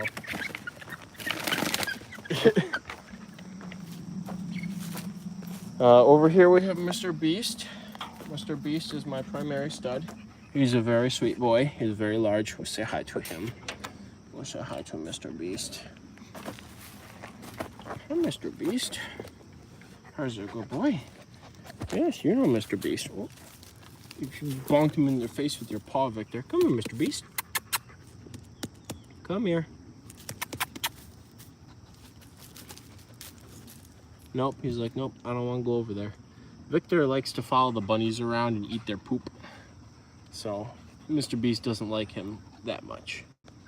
But yes, he's a very good one. Hello, Madison. Come on, Mr. Beast. He was like, well, I don't want to go over there. And Victor's just like, hi. You follow the bunnies around and eat their poop. I think, who is calling them Pez dispensers? I think Brandon was calling them Pez dispensers. But, you know, it's what they would do with the goats and stuff in Armenia, so I don't really care. He has pretty good judgment about what to eat and what not to eat. So, Mr. Beast, now's your time to shine. To be internationally famous. Come on. Yes, he likes to spill his food bowl, and then he likes to eat the pellets off the ground and hay rack. Okay, well, we're gonna go see your son then, because your son will probably come up to me. So Mr. Beast has the deluxe suite because he's the stud. I just set that down while I relatch everything. So you had some problems with coyotes and raccoons in the past, but now that people aren't putting out gigantic vats of corn and stuff, don't really have that problem. But also with Victor, you'd be very dumb to be a raccoon or coyote and come in this yard. Don't you go under there. Okay, you can dig, that's fine. Mr. Beast again. This is one of Victor's drinking pots. It's a Cernuous lizard tail native plant that supposedly blooms well in shade. Oh, is that maybe a flower spike starting maybe? I don't know. I've actually never seen this one bloom over here though, but it looks healthy enough and happy. Just kind of sucks some extra nooch out of the water, which also has mosquito fish in it somewhere. So some more ostrich ferns. Alex, I do not see fertile fronds on these ones though, and this is a larger variety of ostrich fern. So compost, where I get all kinds of food and whatnot for beetles, for millipedes, for isopods that need a little special extra something, and also for topping off my bunny poop pots and give them some extra nooch that they may be missing from pure bunny poop. Victor's bone pile, fire pit, more of the woodland shade bed from a different angle. So, I bet that everyone can guess which side of this bed has soil that's amended with bunny and mouse droppings and which side does not, perhaps. So you look over here, I did not ever actually dump old compost and refuse on this side, so it's mostly the soil as it was when I moved in, which was bare sand that had all the topsoil ripped off. And he's digging over there again. Victor, come here. Come here. So good time. You know, eventually I think I want to do a Gomper live stream. So Pacnoa larva droppings for compost. That's an excellent idea. I think that would work very well. Come here, Victor. Time to some notes on Gomper behavior. So this is all stuff I knew before getting this lovely boy. He's a good boy. Is you have to have a good relationship with the dog. They're just not obedient and submissive to humans. It's like a friendship basically, and the dog must actively choose and want to do things, and they will use their own judgment and discretion when they're, you know, patrolling and interacting with things and whatnot. But right there, you know, that's a fine area if you want to dig there. So it's important for me that, you know, if I call him over like that, you know, I gave him lots of pets and loves and whatnot. But the digging, something smells good, very instinctual response, can be difficult to break. And also, he hasn't gotten a chance to really be out here and dig since I put all the mulch down and smell all the new smells. So, but anyways, yeah. So, not the most straight up obedient dog in that sense. Not going to take commands like a German Shepherd would per se, but he will listen to me most of the time because I reward him. But it can be difficult getting, oh, you're probably hot too, aren't you? It's another thing that they like to do is, if it's hot out, he digs down into the dirt so that he can expose all of the nice cool dirt that hasn't been heated up yet, and then he'll lay down in it. Yeah. And then you'll drag the dirt in the house, and then at night you'll drag the dirt into the bedroom, Yeah, you will. On the, yep. Drag it onto the comforter, which is onto your comforter, which is sitting out there because it needs to air out because it smells like stinky dog. And yeah.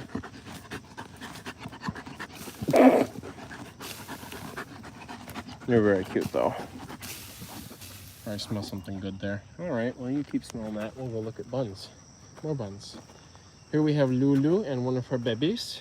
This is one of the first buns that I got. So they're about 4 years old now.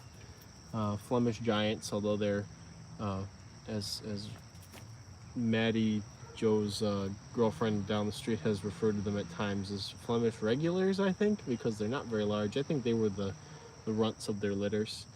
This is her baby. I haven't named it yet. But yeah, so that's Lulu. Lulu does not care about anyone or anything and would love to be left alone constantly. This is Hannah, the other of the Lulu's sister, the other of the two original Flems that started everything, who's even smaller and has a lot more personality, but must choose when she wants to interact with you. She's very crafty too, very intelligent, can escape from places and get in all kinds of chewing trouble and whatnot. But an excellent mom. Lulu does not take it. She feeds the babies and they grow up very healthy and whatnot, but Hannah will actively defend them and is more of a actively engaged parent. And then we have Harvey. Harvey is Lulu and Beast's boy. He is nothing like Lulu. He's everything like how Beast is. Oh, you're so sweet, Mr. Harv. So this is usually what, and Victor's gonna go in and look for fresh poops. This is basically what Beast usually does. He comes up and he flattens out and he wants love and affection because he's a good boy and you are your father's son. Yes, you are. He's a good boy. He's a good boy. Get under the chin and the ears. Very important. We get the whole bun. Oh yeah, that's a thick bun right there. That's some good bun right there. So yeah, I want to keep working with the Flems and to get them more space and whatnot when I move out. And I don't know if I have the heart to use Flems for meat. They're great pets. I think eventually what I'll do is I'll breed some big Flemish bucks and cross them with something like a New Zealand or some of the smaller size meat rabbits to create fast growing crosses, and then those would probably be used for meat for myself and the animals and whatnot in the future. But I don't think I could do anything to pure Flems.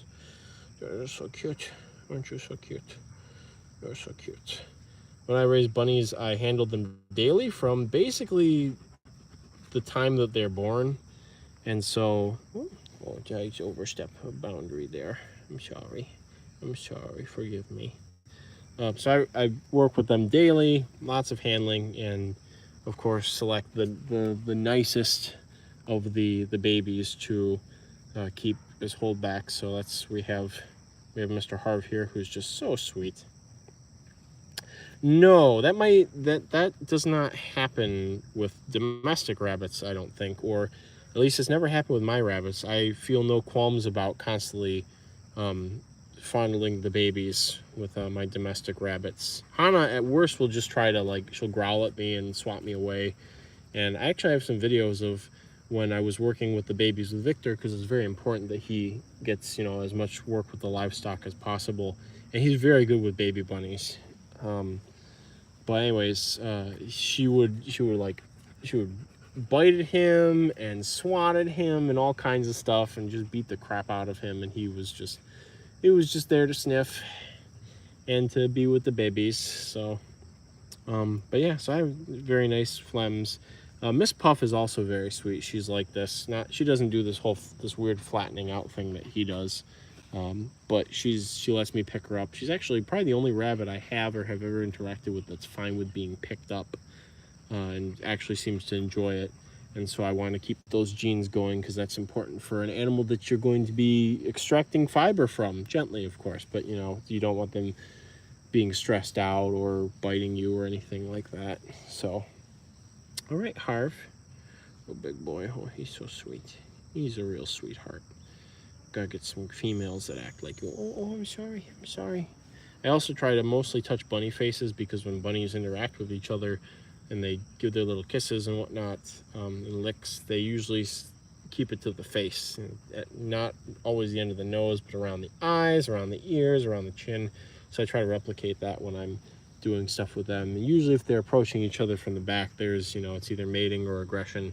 So I try to avoid doing that unless it's one of these nice broad sweeps down the bun. So, all right, Harv, thank you. Thank you, Mr. Harv. There we go. So Harv is basically Beast Jr. He's very sweet. And he actually grew up with Victor. They were in the house together at the same time. These are all pots filled with pure bunny poop. I mean, there's some hay fragments and whatnot mixed in there, but mostly pure bunny poop. Oh, I thought I had a flea on me, but it's some sort of flat beetle. Actually, yeah, you're flattened the wrong way to be a flea. Anyways, so violets for buns for me, stevia, some pineapple sage. Just tried out a mix of different herbs and vegetables here to see if anything would do well. And the pineapple sage is doing really well, and the bunnies like to eat it. Stevia is doing well, violets, of course, are doing well, flowering kale is doing well. We'll see how this sweet potato cutting does over here. Let's take a quick meander back here. Oh, and this is the main poultry zone. So I have 4 chickens in this main run area, 5 rowan ducks, and 3 plus 3 scovies, 6 muscovies.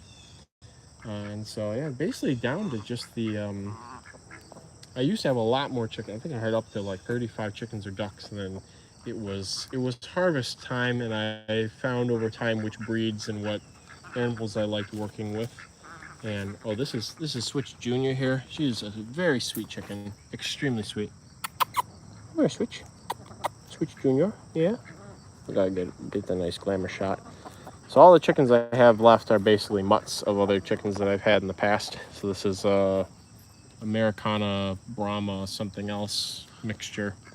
But I like to breed my foraging chickens. I like to breed chickens that have her personality because she's extremely sweet. Like I can just walk up to her and pick her up. And I wish this would stop focusing on that. I love my muscovies. They're sweethearts too.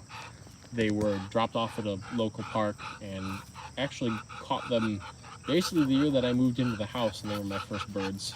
This is Tunit, stands for Unit 2, another baby of one of my neighbor's chickens and one of my old chickens. This is Miracle, another muscovy. Let's see if I can summon a bunch of them. Kissing noises are the universal food indicator here.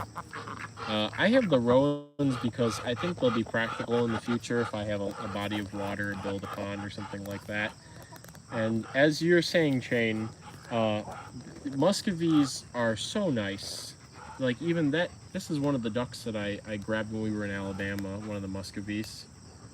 Her name is Lady Nightshade.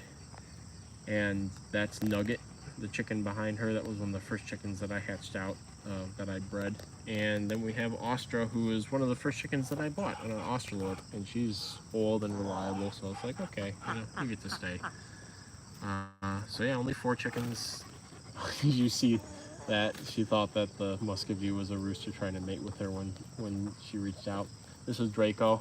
So my old muscovies on the left here, and this is his son Miracle, and they scrap quite a bit, even though there's like plenty of females.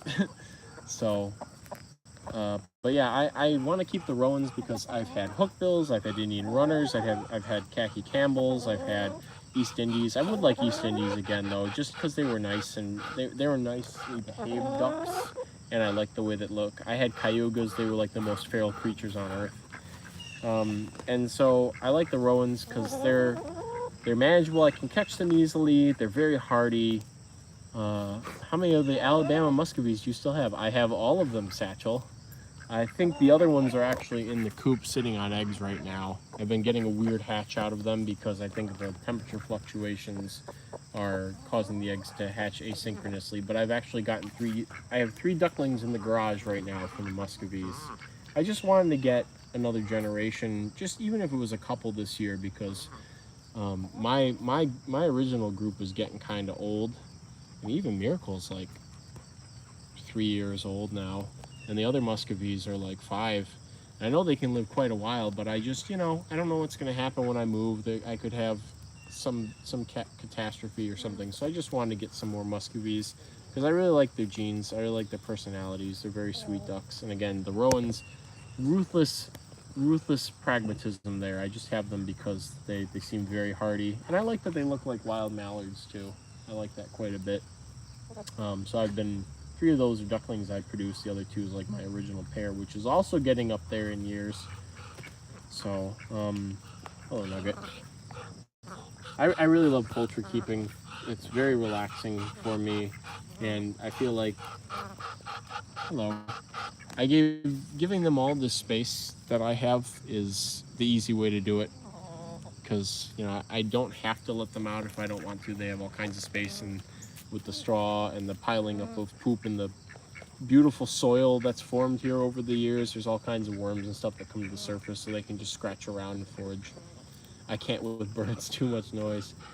You know, without a rooster, they're not really that much noise, and honestly, the noisiest bird here is the ducks. Sometimes they'll just go on a tear and they'll be quacking a lot. So, oh, somebody's going to poop, maybe. Have always been the prettiest in my opinion, but I couldn't see what that last of that comment was. I saw khakis were always the prettiest. I did really like the khakis. I had one as a house duck for a while. It went okay. Would try to mate with people's legs, as things that imprint on other things often do. But, you know, now I think when I move again, I will probably have a small group of East Indies because I really like them. I like that they're small. I like the sounds they make. I like their feathers. I will probably not do Cayugas. They were so feral for me. Although one of them did survive getting attacked by a raccoon, I just, you know, it didn't leave a good impression on me. So East Indies and the Rowans probably, and they're quote unquote industrial Rowans, but I don't really like those ones with the big broad keel on them. That's not going to work for me in an open forage situation, basically, which is what I'd be putting the Rowans on in the future. Oh, you can watch the ducks hunt some flies. Let's see if I can just slide this through there. There we go. I like it because they go really low to the ground, and then they just sort of snap them up. It's very amusing to watch. And they're really good at it. I think that they have like nearly 100% catch rate when they go after flies like that. So yeah, so this is the bird squad. So and people also can now sort of see all the things that I must do daily on top of emails and site management and bug care and dog, and you know, I've got all this stuff in the yard as well. So, but it's pretty easy. I give them, you know, they get the water changed daily, they get food once or twice a day, they get scraps and stuff like that. They have all this space that they can walk around in, and then I do let them out into the backyard occasionally to forage too. It depends on how busy I am. So, but yeah, it's foul work. But going back, I think I'm gonna take this down one notch for the fence here. But yeah, Muscovies are definitely. I do love my chickens. I love Switch Junior a lot, but the Muscovies are definitely, I think, my favorite poultry. What do you want, Victor? What? You see something? You're about to bark. So yeah, Muscovies are my favorite. I may not be able to pick them up like I can pick up Switch Junior, but they're great personalities. They're so hardy, and it's just so underutilized of an animal. They also, I was looking into this to see if I was just, you know, delusional. They actually have an extremely high feed there we go, slip the phone in there. They have the highest food to body mass conversion rate of all poultry, was what I had read. So that's very useful, that they can, for whatever reason, they're just very efficient at digesting feed and whatnot. So I'll just take a quick, we'll finish up this little path I have going here. Dig another hole. Of course, I'll just fill that one in. It looks like it was just a cooling hole. Yeah, so then we take a trip on back here real quick. The great meat ducks, my grandpa used them. I just couldn't bring myself. Yeah, it's hard. I'm actually more okay with, I can kill things, I can slaughter things. I just don't like doing the the bit taking apart and stuff. That's just really gross to me. So I will probably always have things butchered for me, even if I have to pay for that, you know, raise the meat myself and then have it butchered or have it like taken apart. I'm fine with slaughtering things. It's just I don't like things going to waste, and if I can't make sure that everything's going to good use, you know, I just can't do it. There goes the Eastern Tiger Swallowtail again. It's ovipositing up there somewhere. You'll probably see it when it takes off. There it is, right there. Right up there. Probably take off in a minute or two. And then beyond here is all my fencing and stuff, and my twig garden for mantids and other stuff that needs sticks. And then beyond here, oh, are the goats out? There they are. We also have the goats, which are grazing in my neighbor's yard so that we can get in and do buckthorn removal and stuff in the fall. And so that's, I think this one's that's the, not the pygmy. Yeah, pygmy. So there's a pygmy, and then the black one's a Nigerian dwarf. And so they're hanging out in my neighbor's yard and clearing out a lot of the brush so that we can get in and basically turn his yard into my yard with all the pretty stuff. And you guys better not be testing that fence. You guys better not be testing that fence. You can see all the modifications we've had to do because they've gotten out a couple of times. But I think we finally got them. Finally got it so that they can't get out, and hopefully won't while I'm in Arizona. You should sell animal poop for fertilizer. I might do sterilized compost very soon on the website for bug rearing, but to be honest, I use a lot of the compost that I produce for my vegetables and whatnot. So you see Victor really wants to go over there. So I actually use a lot of it on site. So I should dump that water. I'm going to dump the water on this really quick because I don't want mosquitoes spawning. Sorry guys, you don't get to watch me dump the water off the top of this container. I know it's very exciting. You guys are really missing out. There we go. Oof. Okay. There, now that excitement's over. So we can keep walking here, go past the excavated human poop composter. I will probably do that too when I have more land eventually. See what the codes are for that sort of thing. But yeah, this is the bed that I amended with. I also have a not a rodent collection, but I raise mice, and I'm breeding for certain genes, rare genes or rare alleles in mice. So I have a lot of rodent poop, and I've got some soft fur lines going, and then of course when guinea pigs are indoors over the winter and whatnot. So basically this was the poo dumping grounds for quite a while here, and you can see just how lush it is compared to the area that was not given that supplementation. And there's a bunch of stuff in here.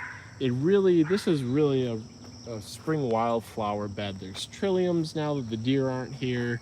Oh, there's the Erythema green hanging out right there. One of the bigger plants. There's Solomon seal, false Solomon seal. There's some white snake root that's going to get going eventually. There's woodland phlox. There's a bunch of different violets through here. This is also usually where morels pop up. I can get morels pretty much anywhere in the backyard because of all the oak trees and whatnot. But they'll pop up in through here especially. What else is in here? It's just a bunch of stuff. Some wood nettle for red admirals. Here's the Agassicae, not funiculum, not scrofulariifolia. Nepetoides, the yellow giant hyssop, which is seeded in abundantly back here. Really likes the soil. A little bit of pokeweed, some dewberries. Mr. Satchel Watts Kerr, if you're still there, you may or may not remember sending me some dewberries at some point. Well, here they are. They've been perennial outside here, and actually we're gonna stop you from reaching out of there. We're gonna move you back is what we're gonna do right now. So There we are. Some avens, I think large seeded avens in here. So it's great. Some Heracleum Maxima? Giant, not giant hogweed, the thing that's in the same genus. Cow parsnip, giant cow parsnip. It's a native. Has a gigantic flower umbel. It's in the carrot family. Really cool plant. So yeah, so this is great. The birds go off into there and they forage, and it's a respectable native plant community now, and can take the birds kicking things around and all that good stuff. Here's some poke milkweed, way out of season for flowers, but you know, and not enough plants of it in my yard for it to actually set seed, unfortunately. But yeah, so that's that. We'll take we got just a little bit more to go through here. More recent project. Oh, this is more the Eutropium canadense through here, the wood germander, which is great for filling in this area. It's very high traffic with me going through here to work on to look into the side of the enclosure here, and then the birds basically leave the run when I open the door and go right over to here to kick up the leaves and stuff. But we have some silkies, some black silkies in here.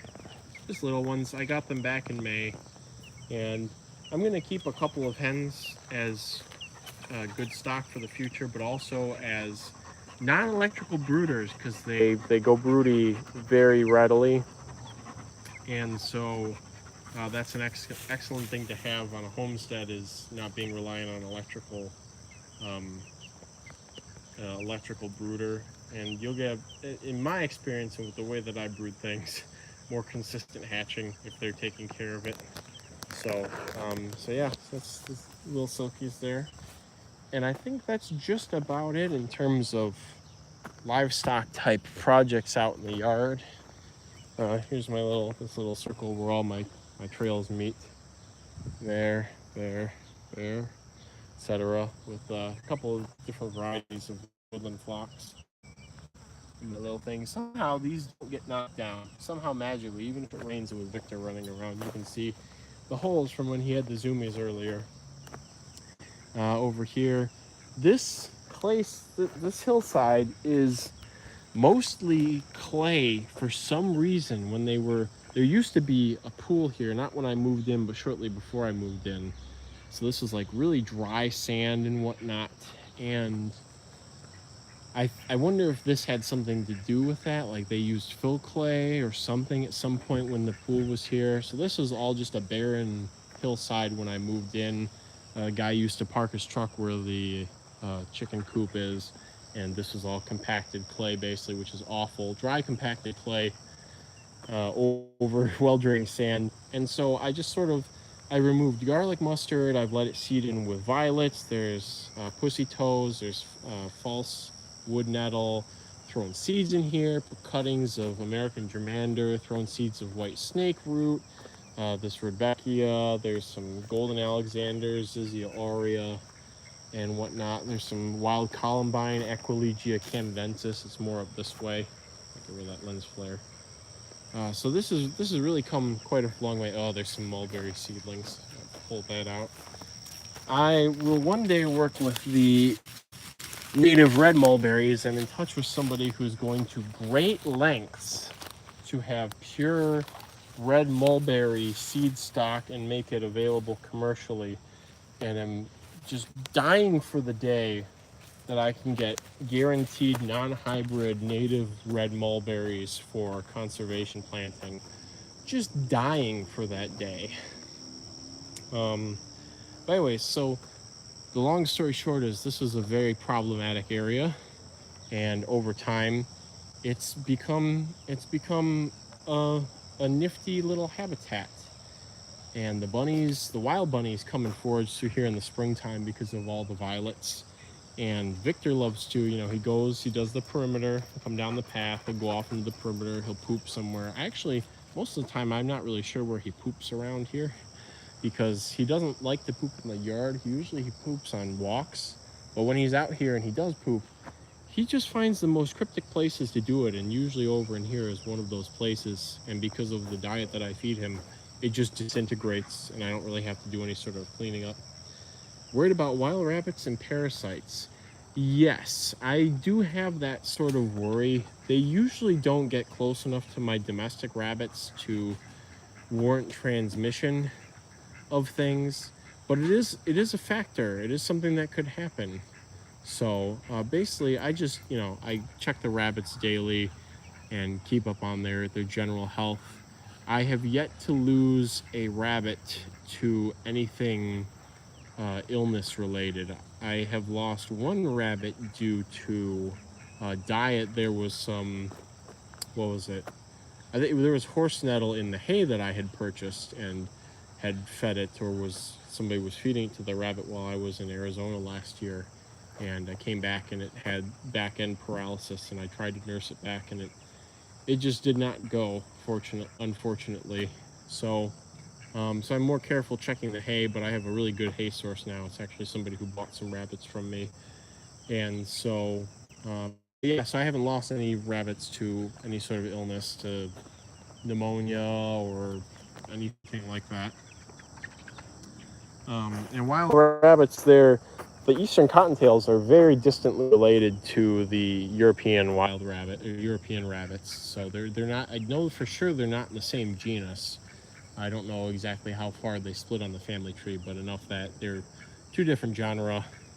So, oh, I forgot, this is one of my favorite fall plants, to late summer fall plants, Persicaria virginiana jump seed. Very common, and there seem to be different ecotypes in different places in Michigan, but it's one of those plants where I see it and it's just like, okay, I'm in Michigan deciduous forest at this time of year. It's very iconic. So yeah, we'll walk a little bit more along this way. Some sweet Joe Pye, more of the Agassica through here. Deer's tongue grass. I can't remember what the Latin is for this one either, but it's a really cool black grass that flowers twice. This grass at ground level is a tetraploid variety of sweet grass, Hyrocloe, I don't know if that's the genus anymore, odorata.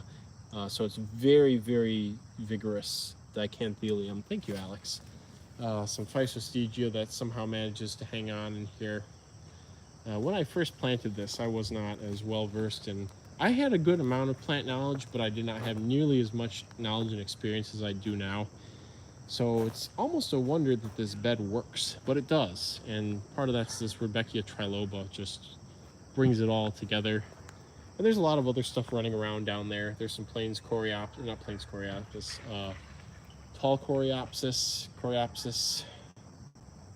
not Tinctoria. I can't remember what that is. Tall Coreopsis, though. Anyways, wild strawberries. There's some weedier things. Like here's a probably Aster here. I did go around the yard at some point and gather up the few native things that were clinging to life in the old lawn areas, like a lot of the asters, the goldenrods, the pussy toes. And I did transplant those into the beds and into different places as a sign of sort of respect for what was already here and the potential that it could have. But also because, if it's living here already, it's pre-adapted to these conditions, even if they are crappy. And so that's why I did that in part. A lot of the violets and pilea, woodland stonecrop there. So you could spend, and I have, you could spend hours dissecting every inch of ground here and seeing what's coming up and what's living here. And I guess we'll sort of walk over here, a different view of the garden from this angle. This is a high traffic area for Victor because he likes to go and see my neighbor Scott at the fence over here, so you can see where it's a bit worn down. And I had to protect my geranium patch over here. But he hasn't really worn down this area yet. Oh. Pot of Fragaria vesca, ever-bearing strawberries, heat and dryness. So, but yeah. And that was a gray tree frog trying to call from the front yard. I'm gonna see if we can get Victor in the house and go back out in the front yard, because with the sun setting, the front area is gonna be very well illuminated, very pretty. So let's see if we can do that. Come on, Victor. Let's see if we can get him, if this wild barely domesticated creature back into my house. Oh, you prancing. He's a little show off. He was prancing a second ago. He's very cute. You're very cute, you know that. Some people may come to the live stream just to see you. You know that? You know that? Huh? He's like, Dad, I'm done being outside. It's too hot and muggy. Armenia's drier than this. Okay, there you go. All right, watch the house, Victor. Back through here, it's the easiest way. So that's the whole outdoors, basically. Head up over here next. Again, whoa, some really bright sunlight there. Oh, I missed my little pot over here. This is a seed strain of Salvia coccinea, which is actually supposedly native all the way up to Michigan.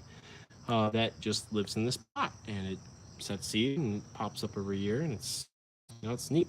I like these quirky plants that do that aren't necessarily native or well adapted here, but they'll replicate in pots and stuff. Oh, darn it! We are just a touch too late to watch this get lit up again before the sun sets. Maybe it'll happen again, but I feel like this is a pretty good place to end things.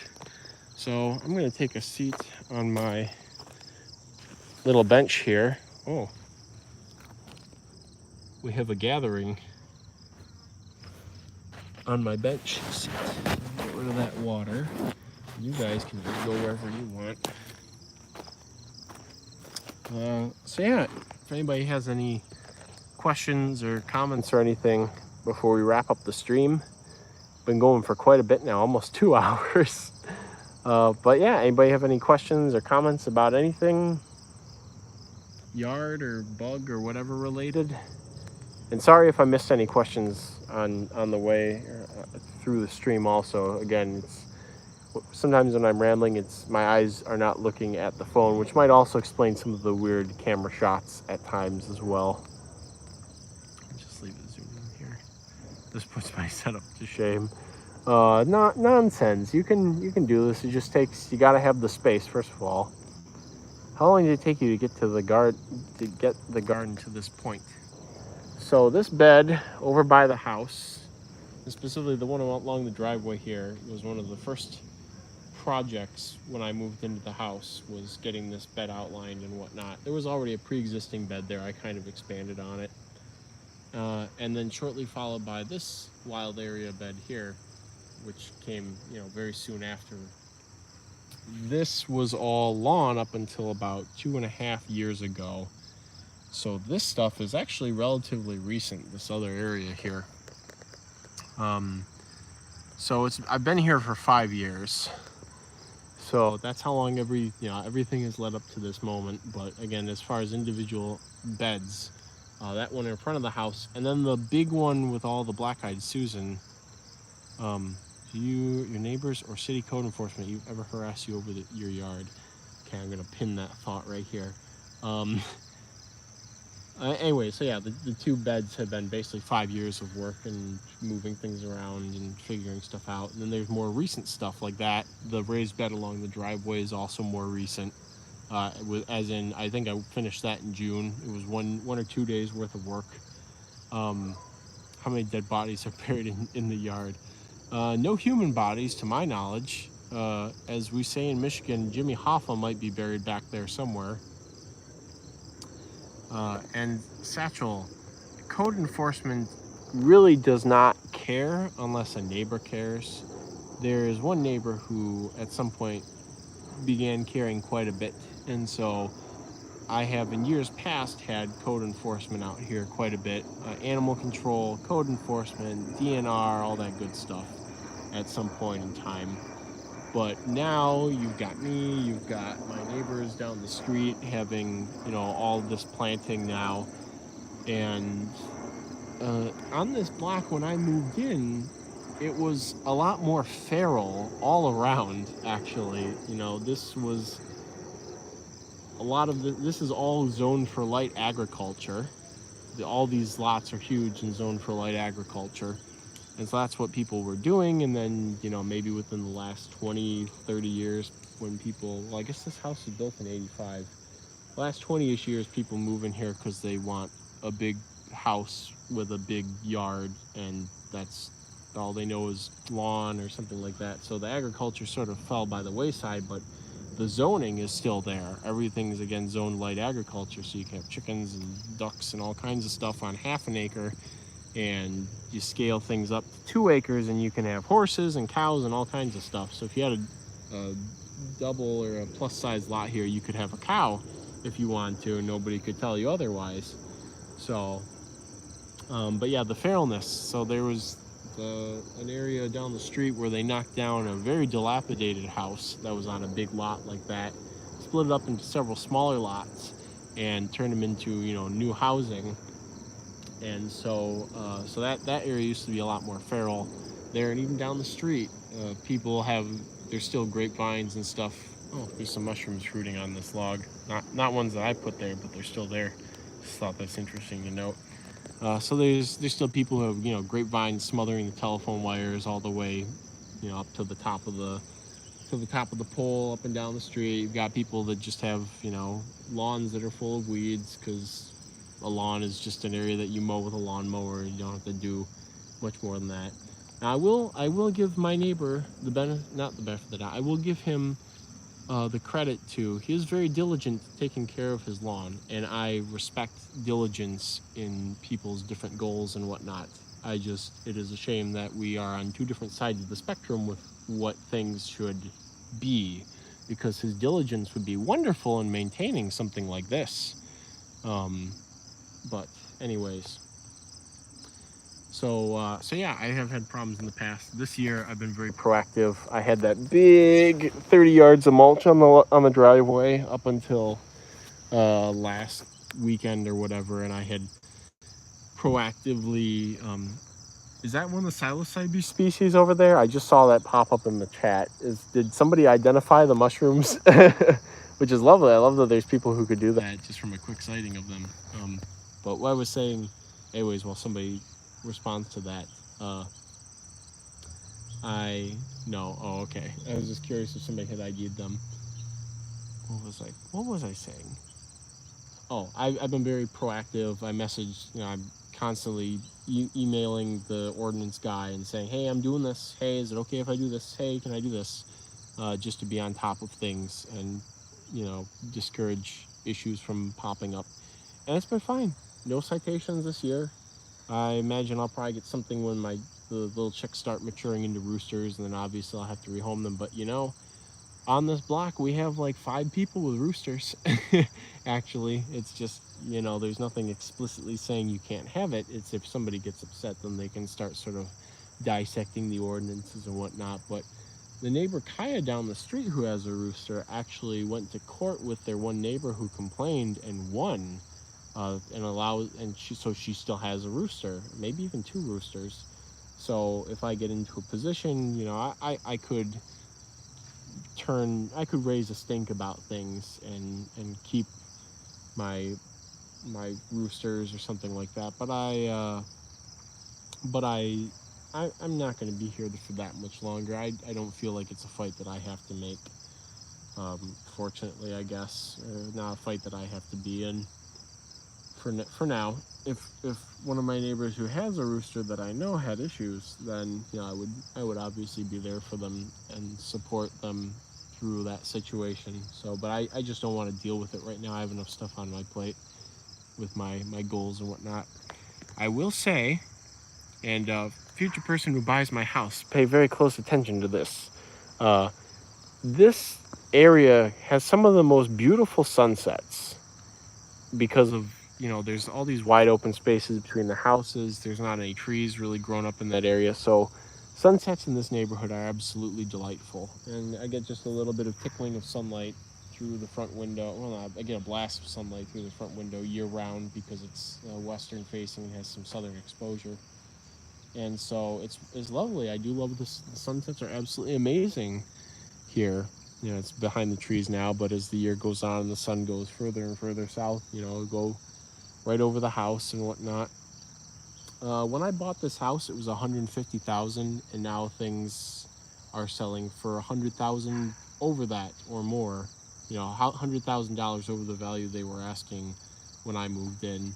So that's also why I'm looking to sell, is that's money in my pocket that I can use to move to a more rural area and get the land and whatnot that I want to do all the things that I want to do.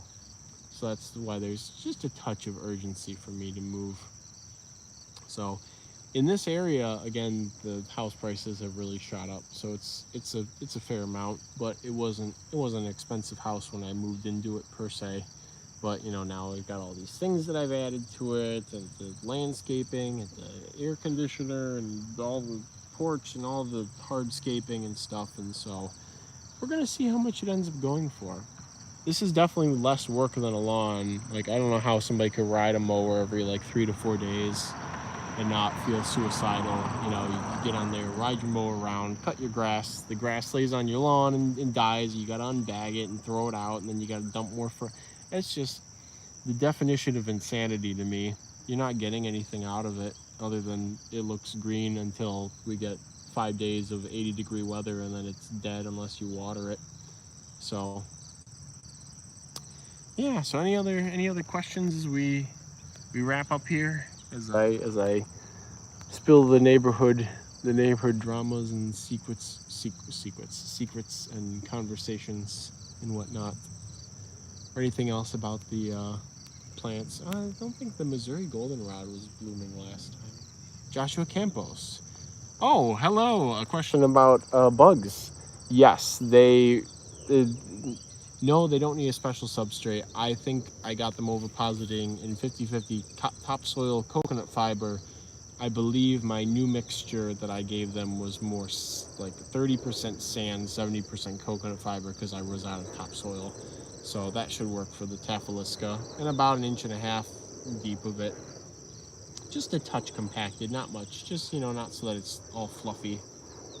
So, any other questions, comments, concerns?